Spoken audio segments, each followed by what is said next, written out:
App ನಾಯಕನ ಹತ್ಯೆ ಆಗಿದೆ, ಅದು ಕೂಡ ಭೀಕರವಾಗಿ ಹತ್ಯೆ ಆಗಿರುವಂಥದ್ದು. ಇದಕ್ಕೆ ಯಾರು ಕಾರಣ ಏನು ಅಂತ ಗೊತ್ತಾಗ್ತಾ ಇಲ್ಲ. ಪಂಜಾಬ್ನಲ್ಲಿ ಗುಂಡಿಕ್ಕಿ ಹತ್ಯೆ ಮಾಡಲಾಗಿದೆ ಆಪ್ ನಾಯಕನನ್ನು. ನಿಜಕ್ಕೂ ಕೂಡ ಬೆಚ್ಚಿ ಬೀಳಿಸ್ತಾ ಇದೆ ಈ ಒಂದು ಘಟನೆ. ಹೇಗಾಯಿತು, ಯಾರು ಮಾಡಿದ್ರು ಅನ್ನುವಂತಹ ಪ್ರಶ್ನೆ ಇದೆ.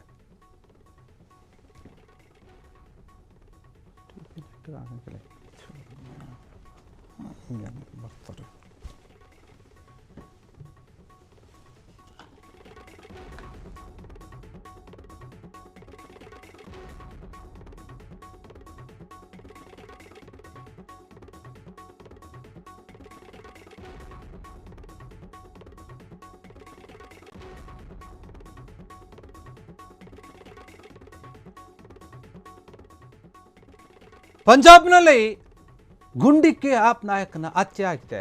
ಆಮ್ ಆದ್ಮಿ ಪಕ್ಷ ಏನಿದೆ ಆ ನಾಯಕನನ್ನು ಹತ್ಯೆ ಮಾಡಿರುವಂಥದ್ದು. ಪಂಜಾಬ್ನ ಜಲಂಧರದಲ್ಲಿ ನಡೆದಂತಹ ಘಟನೆ ಇದು. ಸಾಕಷ್ಟು ಅನುಮಾನಗಳಿವೆ, ಯಾಕಾಯಿತು ಈ ಹತ್ಯೆ ಅಂತ. ಎಎಪಿ ಪಕ್ಷದ ನಾಯಕ ಲಕ್ಕಿ ಓಬೆರಾಯ್ ಅವರನ್ನು ಭೀಕರವಾಗಿ ಹತ್ಯೆ ಮಾಡಲಾಗಿದೆ. ಅಪರಿಚಿತ ದುಷ್ಕರ್ಮಿಗಳಿಂದ ಲಕ್ಕಿ ಓಬೆರಾಯ್ ಅವರ ಕೊಲೆಯಾಗಿದೆ. ಕೊಲೆಗೆ ಕಾರಣ ಏನು ಅಂತ ಇನ್ನೂ ಕೂಡ ಅರ್ಥ ಆಗ್ತಾ ಇಲ್ಲ. ಗುರುದ್ವಾರದ ಹೊರಗೆ ತಮ್ಮ ಕಾರನ್ನು ನಿಲ್ಲಿಸಿದ್ದಾಗ ಅಟ್ಯಾಕ್ ಮಾಡಿದ್ದಾರೆ. ಅಂದರೆ ಗಾಡಿಯಲ್ಲಿ ದ್ವಿಚಕ್ರ ವಾಹನದಲ್ಲಿ ಬಂದು ದಾಳಿಯನ್ನು ಮಾಡಿರುವಂಥದ್ದು, ಗುಂಡನ್ನು ಹಾರಿಸಿರುವಂಥದ್ದು. ಸ್ಥಳದಲ್ಲಿಯೇ ಸಾವನ್ನಪ್ಪಿದ್ದಾರೆ. ಕಾರಿನಲ್ಲಿದ್ದಾಗ 5 ಗುಂಡುಗಳನ್ನು ಹಾರಿಸಿರ್ತಾರೆ. ಅವರ ದೇಹಕ್ಕೆ ಹೊಕ್ಕಿರುತ್ತವೆ ಆ ಗುಂಡುಗಳು. ಹೋಗಿ ಎಲ್ಲವೂ ಕೂಡ ಖಾಸಗಿ ಆಸ್ಪತ್ರೆಗೆ ಇವರನ್ನು ಕರೆದುಕೊಂಡು ಹೋಗಿರ್ತಾರೆ. ಆದರೂ ಕೂಡ ಚಿಕಿತ್ಸೆ ಫಲಕಾರಿಯಾಗದೆ ಇವರು ಸಾವನ್ನಪ್ಪಿರುವಂಥದ್ದು. ಲಕ್ಕಿ ಓಬೆರಾಯ್ ಏನಿದ್ದಾರೆ ಅವರ ಪತ್ನಿ ಈ ಹಿಂದೆ ಆಪ್ ಅಭ್ಯರ್ಥಿ ಕೂಡ ಹಾಕಿದ್ರು. ಇವರು ಕೂಡ ಅಷ್ಟೇ ಪುರಸಭೆ ಚುನಾವಣೆಯಲ್ಲಿ ಸ್ಪರ್ಧಿಸಿ ಸೋತಿದ್ರು ಕೂಡ. ಪಂಜಾಬ್ ವಿಧಾನಸಭೆಯ ವಿರೋಧ ಪಕ್ಷದ ನಾಯಕ ಪ್ರತಾಪ್ ಸಿಂಗ್ ಏನಿದ್ದಾರೆ ಬಾಜ್ವಾ, ಅವ್ರ ಜೊತೆ ಇವರು ರಾಜ್ಯ ಸರ್ಕಾರವನ್ನು ಕೂಡ ತೀವ್ರವಾಗಿ ಟೀಕಿಸಿರ್ತಾರೆ. ಹೀಗಾಗಿ ಯಾಕೆ ಕೊಲೆ ಮಾಡಿದ್ರು ಅಂತ ಪ್ರಶ್ನೆ ಇದೆ. ಸಿಎಂ ಭಗವತ್ ಮಾನ್ ಏನಿದ್ದಾರೆ ಅವರ ಆಡಳಿತದಲ್ಲಿ ಪಂಜಾಬ್ನ ಕಾನೂನು ಸುವ್ಯವಸ್ಥೆ ಏನಿರುತ್ತೆ ಅದ್ರ ಬಗ್ಗೆ ಕೂಡ ಟೀಕಿಸಿರ್ತಾರೆ. ಕುಸಿತಾ ಇದೆ ಅಂತ ಹೇಳಿ ಈ ರೀತಿಯಾಗಿ ಟೀಕೆ ಮಾಡಿದ್ದಕ್ಕೆ ಇವರ ಮೇಲೆ ಹತ್ಯೆ ಆಯಿತಾ ಅಥವಾ ಗುಂಡಿನ ದಾಳಿ ಆಯಿತಾ, ಇವರನ್ನು ಈ ರೀತಿಯಾಗಿ ಭೀಕರವಾಗಿ ಹತ್ಯೆ ಮಾಡಲಾಯಿತಾ ಎನ್ನುವಂತಹ ಪ್ರಶ್ನೆ ಇದೆ.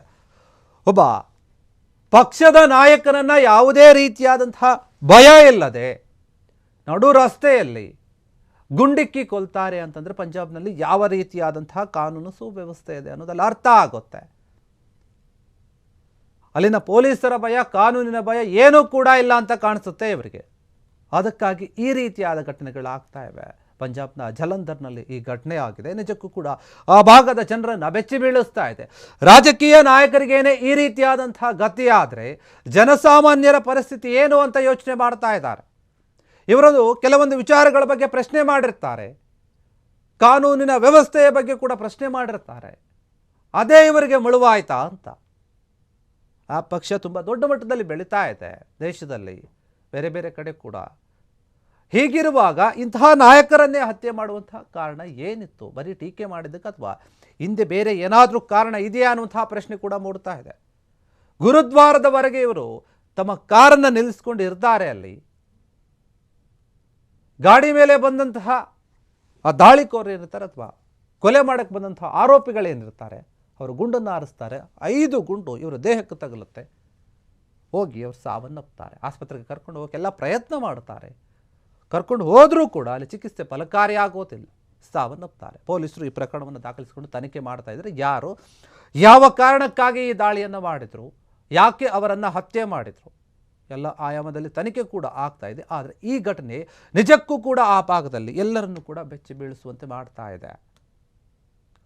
ಏನಾಗ್ತಾ ಇದೆ, ಇಲ್ಲಿನ ಕಾನೂನು ವ್ಯವಸ್ಥೆ ಏನಾಗಿದೆ, ಯಾಕೆ ಈ ರೀತಿಯಾದಂತಹ ಘಟನೆಗಳನ್ನು ಆಗೋಕ್ಕೆ ಬಿಡ್ತಾ ಇದೆ, ಆದ ನಂತರ ಅವರನ್ನು ಬಹುಬೇಗ ಬಂಧಿಸೋಕೆ ಯಾಕೆ ಆಗ್ತಾ ಇಲ್ಲ, ಹತ್ಯೆ ಮಾಡಿದವರಿಗೆ ಯಾರು ಸಪೋರ್ಟ್ ಮಾಡಿದ್ರು ಅಥವಾ ಸುಪಾರಿ ಏನು ಕೊಟ್ಟು ಇವರನ್ನು ಕೊಲೆ ಮಾಡಿಸಿದ್ರ, ಇಲ್ಲ ಅವರೇ ಏನಾದರೂ ಒಂದು ವಿಚಾರವನ್ನು ಮನಸ್ಸಲ್ಲಿಟ್ಕೊಂಡು ಹಳೆ ದ್ವೇಷಗಳು ಕೆಲವೊಂದು ವಿಚಾರಗಳಿರ್ತವೆ, ಆ ವಿಚಾರವಾಗಿ ಏನಾದರೂ ಈ ದಾಳಿ ನಡೆಸಿದ್ರಾ ಅನ್ನುವಂತಹ ಪ್ರಶ್ನೆ ಇದೆ. ಆ ಪಕ್ಷಕ್ಕೆ ಇವರಿಗೆ ಭಾಳ ನೆಂಟಿರುತ್ತೆ. ನೋಡಿ, ಲಕ್ಕಿ ಓಬೆರಾಯ್ ಪತ್ನಿ ಏನಿದ್ದಾರೆ ಅವರು ಕೂಡ ಈ ಹಿಂದೆ ಆಪ್ ಅಭ್ಯರ್ಥಿ ಕೂಡ ಆಗಿರ್ತಾರೆ, ಪುರಸಭೆ ಚುನಾವಣೆಯಲ್ಲಿ ಸ್ಪರ್ಧೆ ಮಾಡಿರ್ತಾರೆ, ಸೋತಿರ್ತಾರೆ, ಇವೆಲ್ಲ ಇರುತ್ತೆ. ಆದರೆ ಅವರು ಪ್ರಶ್ನೆ ಮಾಡಿರ್ತಾರೆ. ಪ್ರಶ್ನೆ ಮಾಡಿದ್ದಕ್ಕೆ ಇದು ಆಯ್ತಾ ಎನ್ನುವಂಥ ಪ್ರಶ್ನೆ ಕೂಡ ಇದೆ. ಆಪ್ ನಾಯಕನ ಕೊಲೆ ಆಗಿರುವಂಥದ್ದು ನಿಜಕ್ಕೂ ಕೂಡ ಸಾಕಷ್ಟು ಅನುಮಾನಗಳನ್ನು ಹುಟ್ಟಾಕ್ತಾ ಇದೆ. ಕ್ಷಣ ಕ್ಷಣದ ಸುದ್ದಿಗಳಿಗಾಗಿ ಫ್ರೀಡಂ ಟಿವಿ ಸಬ್ಸ್ಕ್ರೈಬ್ ಮಾಡಿ, ಲೈಕ್ ಮಾಡಿ ಹಾಗೂ ಫಾಲೋ ಮಾಡಿ. ಹೊಸ ಸುದ್ದಿಗಳ ನೋಟಿಫಿಕೇಶನ್ಗಾಗಿ ಬೆಲ್ ಐಕಾನ್ ಮೇಲೆ ಕ್ಲಿಕ್ ಮಾಡಿ.